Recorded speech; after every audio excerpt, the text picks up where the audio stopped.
আসসালামু আলাইকুম। আসলাম হলো এই যে মই মুরব্বি যতগুলা বসছে দেখেন ভালো করে সুন্দরকে দেখেন। আজকে আমি একটা জিনিস খাওয়াবো।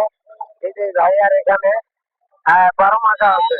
এই দেখেন সুন্দর কি খাওয়াটার সামনে দেখেন এই সুন্দর পরিবেশে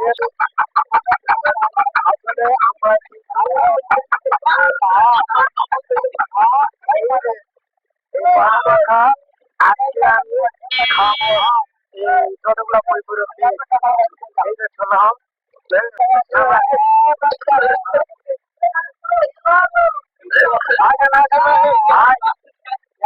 ইনশাল্লাহ শুরু করেন ভাই আর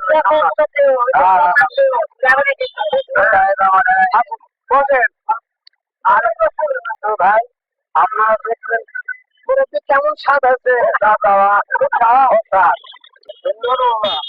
আপনি ভালো লবণ টবণ কিছু বেশি হয়নি তো না কোনো কিছু বেশি হয়নি সমান সমান হ্যাঁ সেই মজা লাগছে আজকের মাত্র খাওয়ানো সেই পরিবেশে সবাই একটু দোয়া করবেন এই মহিপুর আপনি ধরো সবাই যেন বাসা থাকে এরা আমি দোয়া করি আসসালামু আলাইকুম।